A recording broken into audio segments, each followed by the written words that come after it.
आज अपन कुछ भरतपुर से संबंधित कुछ फैक्टों का अध्ययन करेंगे। सबसे पहले देखते हैं अपन केवलादेव घना पक्षी अभ्यारण्य। इसे घना पक्षी विहार अर्थात पक्षियों की शरण स्थली या पक्षियों को स्वर्ग भी कहते हैं। राजस्थान सरकार ने सन 1955 में इसे वन्यजीव अभ्यारण्य का दर्जा दिया। कब दर्जा दिया गया? 1955 ईस्वी में। इसी तरह भारत सरकार ने 1981 में से राष्ट्रीय उद्यान का दर्जा दिया और यूनेस्को ने 1985 में से विश्व प्राकृतिक धरोहर सूची में शामिल किया। इसके बाद देखते अपन इस राष्ट्रीय उद्यान में सन 2006 में सफ़ेद राजहंसों को बचाने के लिए ऑपरेशन राजहंस शुरू किया। अपन ने अब तक देखा था सन 1955, 81, 85 और 2006। 55 में तो इसे वन्यजीव अभ्यारण्य का दर्जा दिया, 1981 में से राष्ट्रीय उद्यान का दर्जा दिया और 1985 में से विश्व प्राकृतिक धरोहर सूची में शामिल किया और सन 2006 में सफ़ेद राजहंसों को बचाने के लिए ऑपरेशन राजहंस शुरू किया गया यहाँ पे। ठीक है। अब देखते हैं इसके बाद अपन यह है राष्ट्रीय उद्यान गंभीरी व बाणगंगा नदियों के संगम पर स्थित है। कौन कौन सी नदियों पर? गंभीरी और बाणगंगा।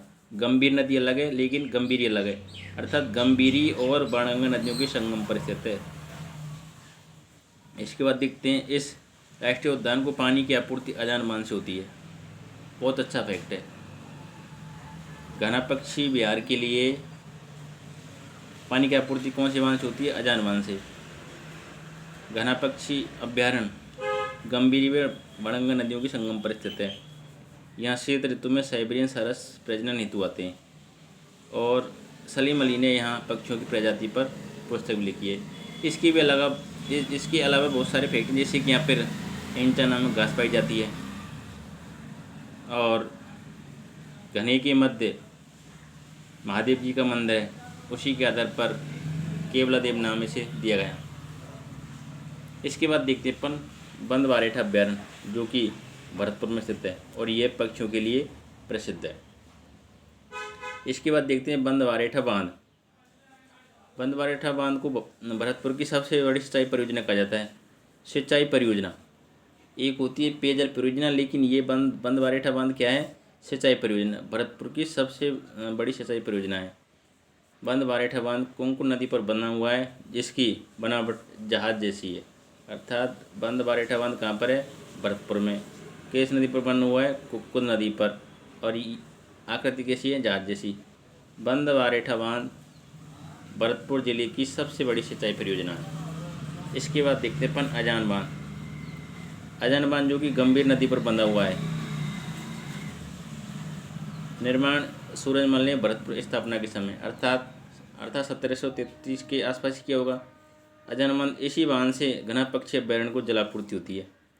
ठीक है यहाँ तक। इसके बाद देखते हैं अपन मोती झील। मोती झील को भरतपुर की जीवन रेखा कहा जाता है तथा मोती झील भरतपुर की सबसे बड़ी पेयजल परियोजना। अपन ने ऊपर देखा था भरतपुर की सबसे बड़ी सिंचाई परियोजना कौन सी थी? बंदवारेठा।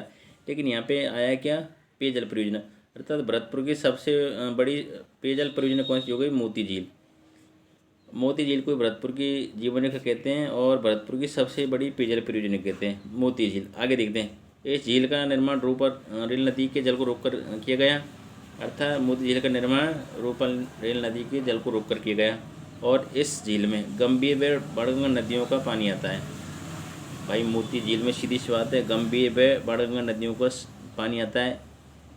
और अपन ने देखा था गंभीरी और बाणगंगा नदियों के संगम पर कौन सा है? ये रहा केवलादेव बांध, केवलादेव घना पक्षी अभ्यारण्य। ये गंभीरी भी बाणगंगा नदी के संगम पर है ना। इससे आगे देखते हैं अपन यहाँ पे भरतपुर नहर जो कि राजस्थान व उत्तर प्रदेश की संयुक्त परियोजना है। आज के लिए इतना ही काफ़ी है।